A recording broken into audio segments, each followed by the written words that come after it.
Good evening to all. Welcome usab sa atong New Covenant in Christ Saturday evening service.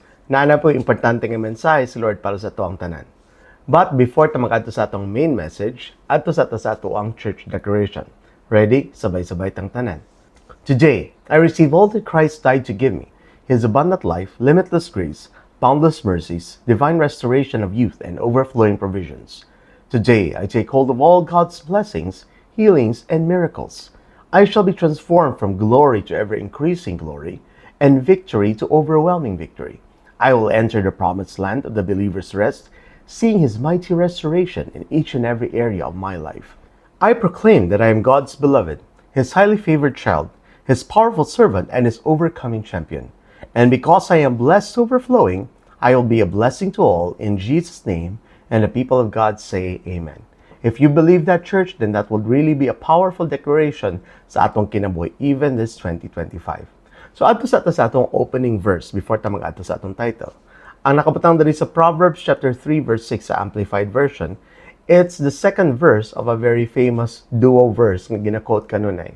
Nakabutang diri, in all your ways, know and acknowledge and recognize Him.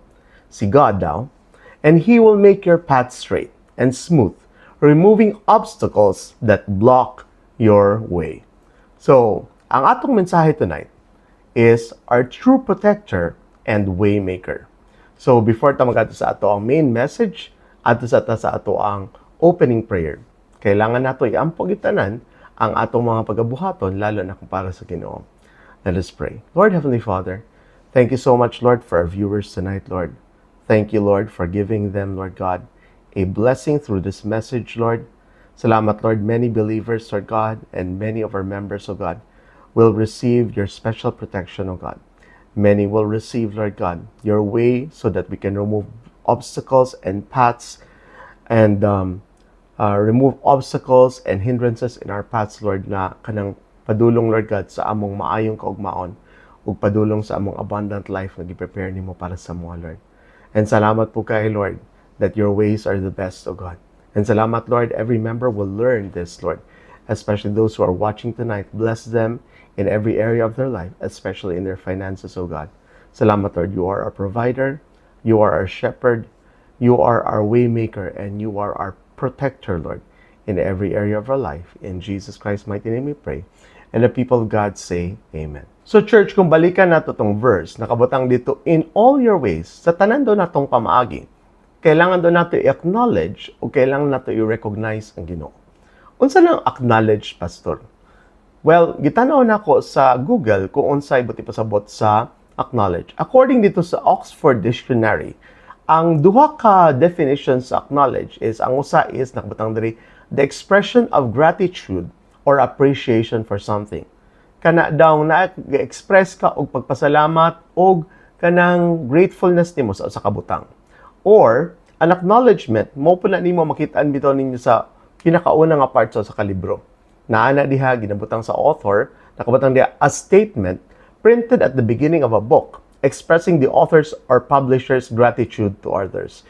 Usually, nakabutang diha, nagapasalamat ko sa akong pamilya, nagapasalamat ko sa akong publisher, nagapasalamat ko sa akong staff, o sa akong secretary, o sa ako ang mga kauban, inana ba? Usually, mo na siya ang acknowledgement na nakabutang sa beginning sa libro.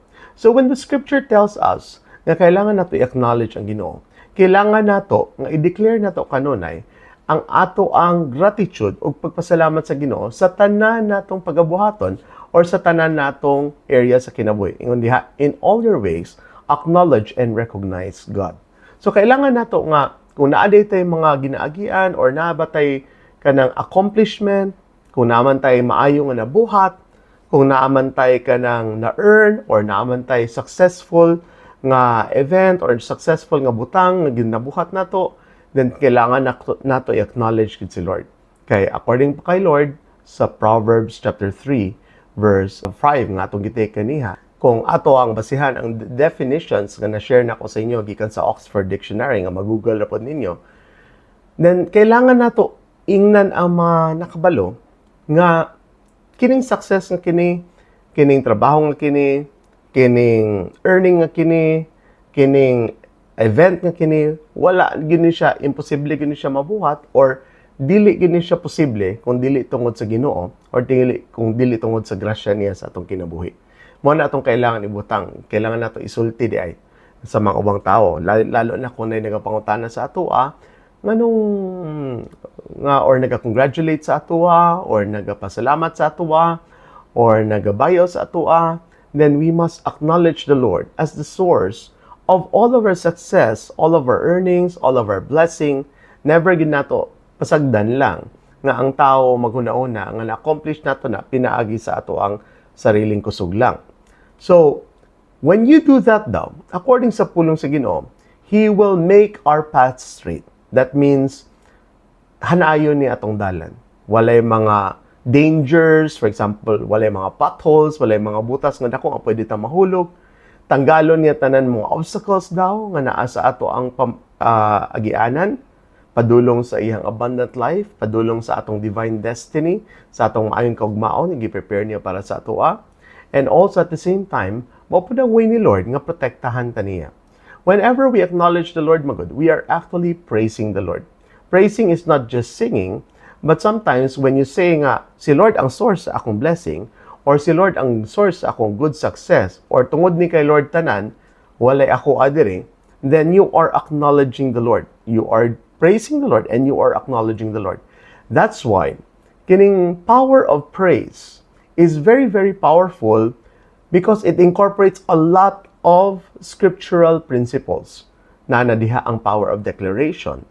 Na diha ang prayer. Kay ang kanta nato, dili naman na siya kanta. Sometimes even invocations or mga kanta nato can also becomes prayers nga naay music. Okay? Na diha ang pag-change natog focus sa Ginoo.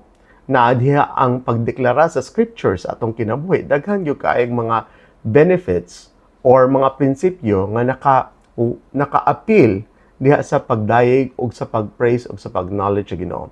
And according sa pulong sa Ginoo, when you praise and acknowledge the Lord, naa diha ang iyang protection sa atoa. According pa diri sa Psalm 86 verse 12 to 13, nakunani, I will praise you, Lord my God, with all my heart. I will glorify your name forever, for great is your love toward me. You have delivered me from the depths, from the realm of the dead. So, klaro kay dire that the Lord likes to deliver from danger or ginasave niya ang mga lives o mga bodies or ang mga people nga naga-acknowledge o naga-praise o nagadayeg sa iya. And klaro kay na sa scripture, all throughout scripture. In fact, nagsulti po si Lord sa Psalm 50 verse 14 to 15. There is the Living Bible. Ingon siya, what I want from you is your true thanks. Grabe kayo, no? Gusto daw sa Ginoo atong tinuod nga pagpasalamat. I want you to trust me in your times of trouble so I can rescue you and you can give me glory.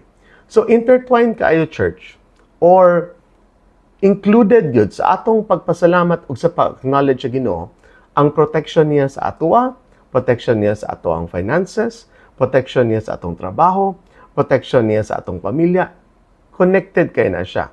That's why one of the messages ni Lord sa atoa karong gabi una is that this is our year of thankful praise. So, in this thankful praise nato, kanang tinuod yun nga pagpasalamat, kay nakabutang ba ito sa verse 14, na ang gusto ginaw sa Ginoo sa to, ang tinuod nga pagpasalamat. Dili lang kay nagkanta-kanta ta, dili lang kay ginasulti lang nato, gina-acknowledge din natong Ginoo, pero deep in our hearts, kita din nato, gina-acknowledge din nato atong sarili. Ang gusto sa Ginoo is tinuod yun nga pagpasalamat. He is looking for people who will worship Him in spirit and in truth. And si Lord, according sa iyang pulong, once you do that, once you praise the Lord, once you acknowledge Him, once you glorify Him sa imong kinabuhi, naadi ang protection sa Ginoo sa atong kinabuhi. Now, dako kayo nga issue karon ang katong sunog dito sa Los Angeles. Now, ang focus sa mga tao naa dito sa mga murag yaga-yaga nga gibuhat sa ka host dito sa Golden Globe Awards nga si Nikki Glaser. Ingon pa niya nga diri sa awards nato, ingon siya, kung akong Bisayaon ang iyong pangsulti, diri sa awards nato, gitali daw niya ang mga pagpasalamat sa mga tao na nakadawat og awards. According sa iya, daghan na daw nagpasalamat sa cast and crew. Ana mo gina, kung artista ka, Magpasalamat yun na siya, oy, pasalamat ko sa akong cast o crew. Saan ang cast and crew, Pastor? Kanang mga kauban ni mong artista o katong mga people nga responsible sa production, katong mga in charge sa lighting, in charge sa sound, in charge sa katong camera, mo na siya ang crew. Okay? And then, according pa sa iya, daghan na daw kayo nagpasalamat sa cast and crew. I-acknowledge nila ang cast and crew sa ilahang award nga nadawat. And, ingon siya, ang number 2 daw is ang mga mama. Na daw tulok artista nga nagpasalamat sa ilang mama tungod sa ilang award nga nadawat. O, tama man po na. Kaya kung dili po tungod sa atong mga mama, di po ta mapanganak.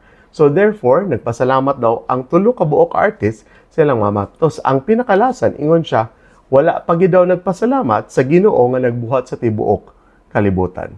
And then ingon siya, dili daw na surprising, kaya ang ilahadong syudad dito is godless daw.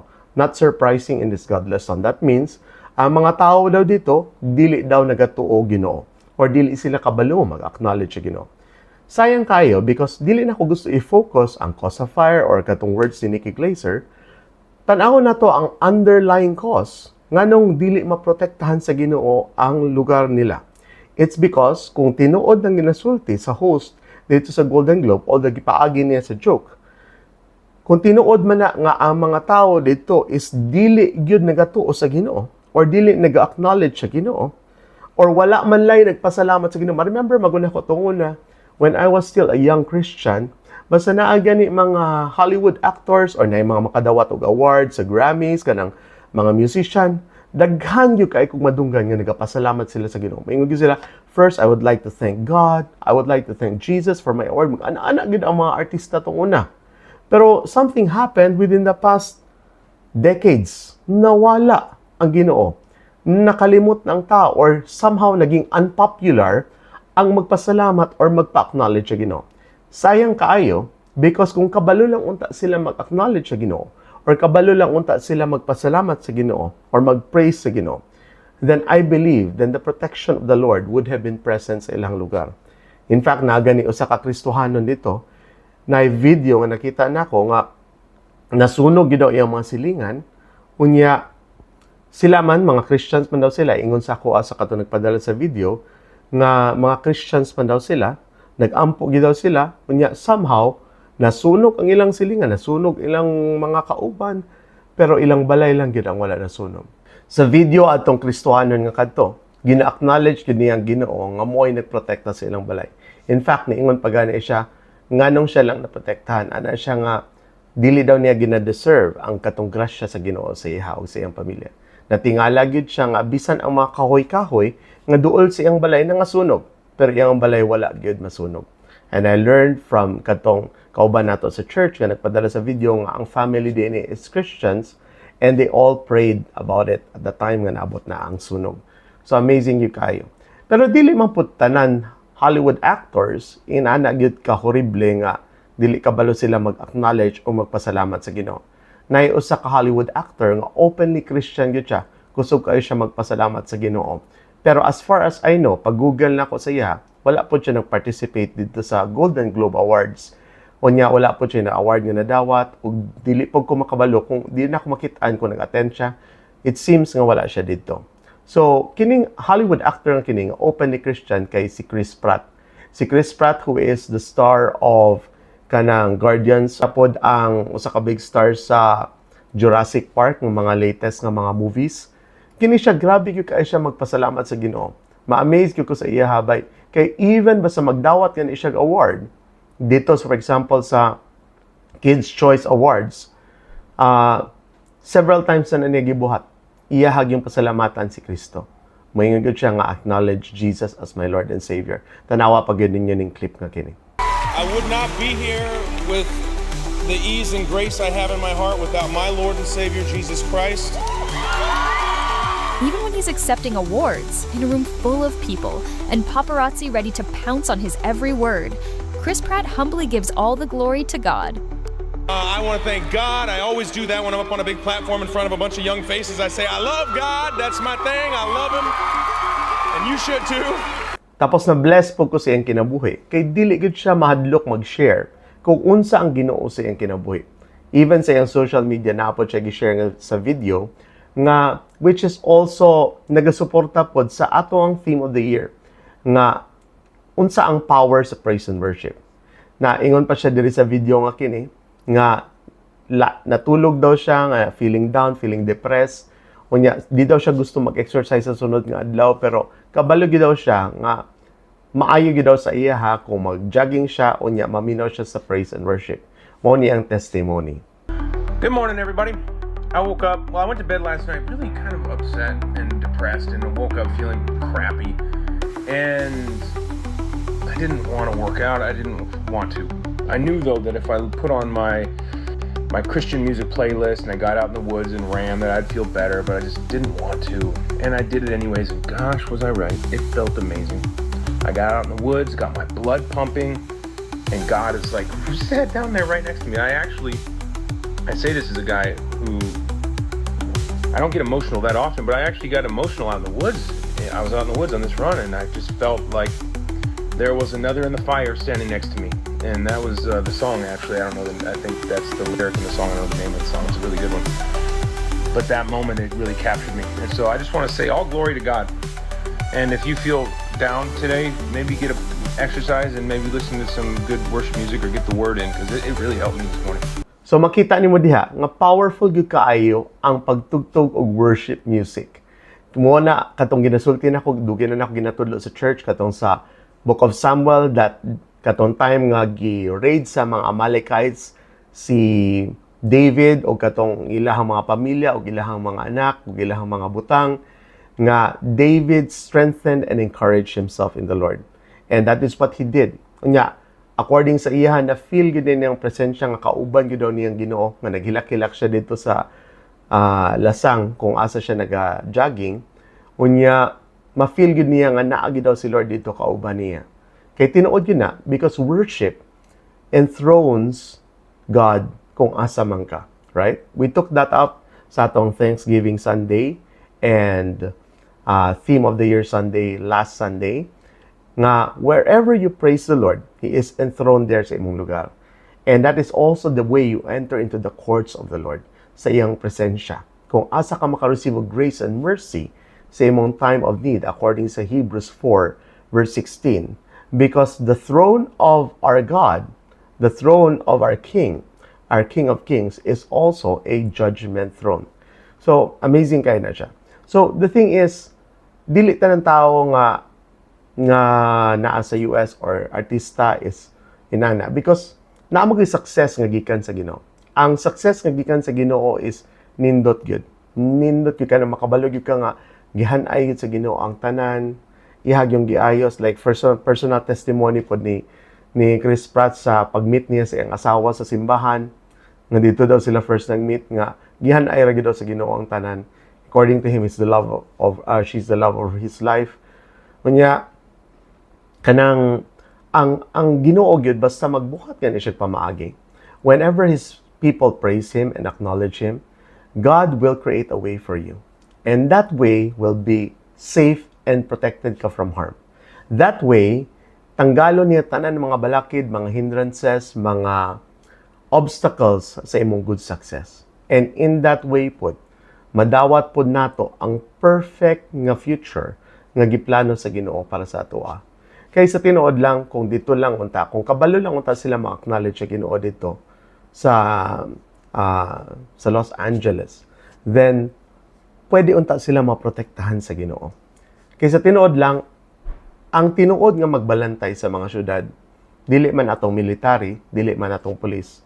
Kung ang usa ka lugar, usa ka syudad, usa ka nasud, kung naamantay kanang ginaasahan nga military or bisan pag usa ka nasod naa sa ilatan ng kwarta, naa sa ilatan ng technology, naa sa ilatan ng kakayahan, kung dili ang Ginoo nagbantay sa ilang syudad, wala lang gihapon ang tanan. According pa sa Psalm 127, sa 1b, sa New Century Version, ang title diha, All Good Things Come From God. Unya, kini siya, usa daw ni siya kakanta nga gi-compose ni King Solomon, a song for going up to worship of Solomon. Ang nakawatang diha sa 1b is, If the Lord doesn't guard the city, the guards are watching for nothing. So, baliwala lang ang fire department, baliwala lang ang military, baliwala lang ang pulis. Kung dili ang Diyos mismo ang nagabantay sa atoa. So even diri sa Pilipinas, naatay threat gikan sa China kay ginaagaw nila ang atoang mga islands dito sa West Philippine Sea, right? Pero wala magitay laban kay kusgan magikay sila in military terms. Na magid sa ilahatanan mga sundalo, na sa ilahatanan technology, na sa ilahatanan mga barko. Pero ang Ginoo magud ang protector nato diri sa Pilipinas. So if God's people know how to acknowledge Him diri sa Pilipinas, if we praise Him, if we glorify Him sa atong kinabuhi, then all the protection of the Lord nasa ato. Bisan pag dili kusgan atong military, bisan pag dili updated atong mga butang, atong mga weaponry, baliwala na because ang Diyos mismo ang magbantay sa ato. He is our true protector. And not only is He our true protector, He is also our perfect waymaker. According pa sa pulong sa atong gibasa ganiha sa Proverbs 3 verse 5, tanggalon niya tanan mga obstacles and hindrances sa atong dalan. Kay ang ato ang abundant life, maayong kaugmaon ug divine destiny nga gi-prepare ni Lord para sa ato, naidalan padulong dito. Pero ang kaaway, dili ta sugtan lang nga easy lang ta makasulod dito. Daghan kay mga pagsulay, daghan kay mga attacks, daghan kay mga difficulties nga naga-face ato. According pa sa usa ka pastor sa US nga nadunggan ako, ana pa siya nga mura siya football field nga kailangan nimo mag-get from one end of the court to the other side of the court. Pero in between sa ila, na yung mga 20 ka buok ka football players nga gusto mo bali sa mga buto. Inana ang atong kaaway. Gusto niya i-stop ta sa ato ang divine destiny o sa abundant life nga giprepara sa Ginoo sa ato. Pero according kay Lord, kung kabalo ka mag-acknowledge sa iya, kung kabalo ka mag-praise sa iya, kung kabalo ka madayeg sa iya, ihang tanggalon tanan mga balakid. Tanggalon niya tanan obstacles so that mahanay ang dalan padulong sa ato ang abundant life ug maayon kaugmaon. Because the way of the Lord nga ginahatag niya sa ato whenever we praise Him, His way is perfect. According pa sa Psalm chapter 18 verse 30 sa New International Version, as for God, His way is perfect. The Lord's word is flawless. He shields all those who take refuge in Him. Tulo ni siya ka parts ning verse na kini and tulo ni siya ka separate thoughts. According pa sa last part, tanan nga nagapalandong sa iyaha, iyang ginaprotektahan. Right? And we take shelter in Him whenever we praise and acknowledge Him. And ang pulong sa Ginoo, walay mali, walay sipyat.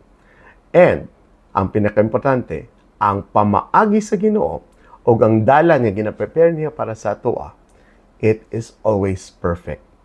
It is, kung naamay gi-prepare si Lord sa atoa, sa atoang family life, mo na siyang perfect. Kung nagi-prepare si Lord para sa atong simbahan, that way is perfect.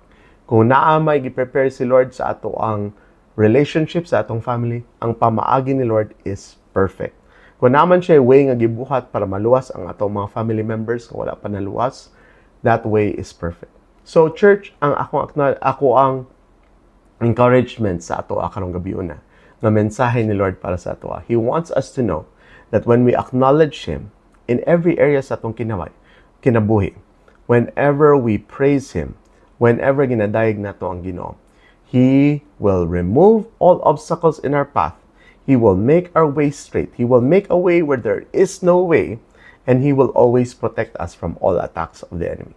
So mo lang ng mensahe ni Lord para sa ato karong gabi na. We're glad that you have been able to join us, and let us celebrate this year of thankful praise by applying the principles nga nakatago sa pulong sa Ginoo about the power sa pagpasalamat o pag-acknowledge sa Ginoo sa iyang pulong. So with that, mag-continue na ta sa ato ang communion kung kinsay andam na. Let us lift up the bread. On the night, Lord Jesus, you were betrayed. You lifted the bread, you gave thanks and said, "This is my body, which is broken for you. Do this in memory of me." Lord, salamat kay Lord. Imong lawas, Lord Jesus, your perfectly sinless, perfectly healthy body. You sacrificed on the cross for us more than 2,000 years ago. And you promised in your word, Lord, that by your stripes, we have been totally and completely healed. Salamat, Lord, sa pagkaon namo sa imong lawas karong gabi una. Madawat pud sa among mga lawas, Lord. Tanan area, Lord, tanan parte sa among lawas, tanan organs, tanan cell, tanan tissue, God. Makadawat pud mi og total and complete healing gikan sa imong Lord. Salamat kay Lord sa imong pulong. Akong unsa ka karon, mausab kami, Lord God. Wala kay sakit, wala kay balatian, Lord. As you are, so are we in this world. Wala kay thyroid problem, O God. Wala kay ubo, wala kay sipon. Wala kay trangkaso, Lord. Wala kay hypertension. Wala kay diabetes. Wala kay sakit sa tuhod. Wala kay asthma. Lord, salamat kay Lord that as you are, so are we in this world. Let's partake of the body of our Lord Jesus Christ.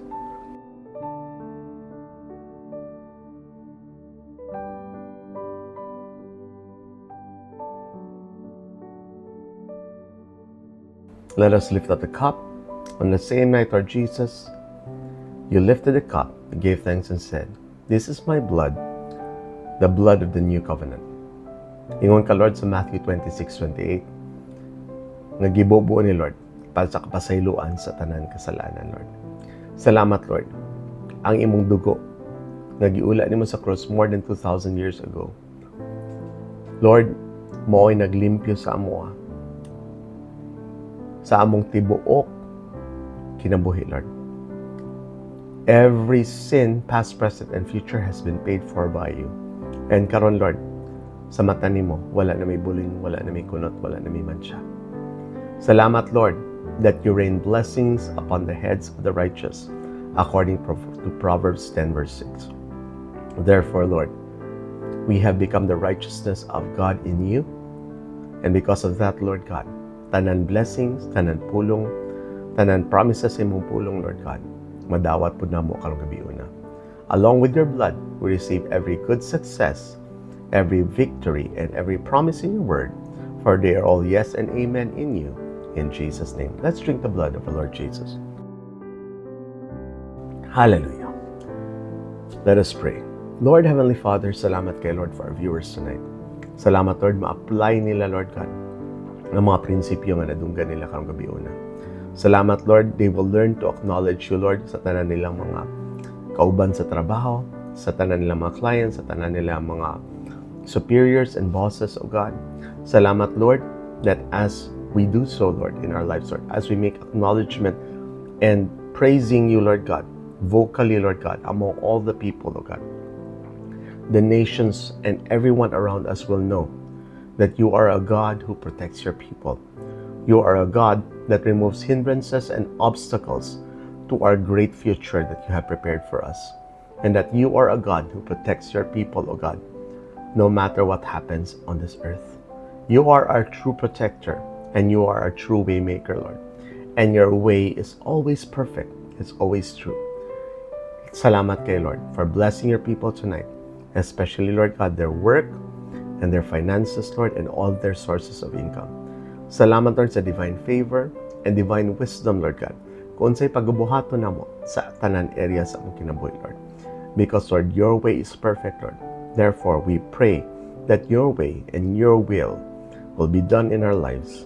Salamat po, Lord, sa pag-bless sa kada usa sa mga members ng mga nagatanaw karong gabi una. Salamat sa pag-bless kay Pastor Arman, kay Sister Gina, kay Harold, kay Angel, and sa pag-bless, Lord God, sa Batinaw Church. Salamat po, Lord, sa pag-bless kay Sister Mimay, Pastor Dexter, o kay Baby Noah, Lord. Salamat, Lord, na ay complete healing para sa kada usa sa ilaha, Lord. And salamat po, Lord, sa pag-bless po, Lord, kay Pastora Pinky, kay Brother Rafael, sa ilahang mga children, O God. And salamat po, Lord, sa pag-bless, Lord God, sa tanang area sa among kinabuhi, sa tanan namong mga viewers, O God. Salamat, Lord, imong ipa-feel po sa ilaha ang presensya nimo, Lord. Just like you make us feel your presence whenever we worship and praise you. In Jesus Christ's mighty name we pray. The people of God say, Amen. Now the Lord bless you and keep you. The Lord make his face to shine upon you and be gracious unto you. The Lord lift the light of his countenance upon you and give you his perfect shalom, both now and forever.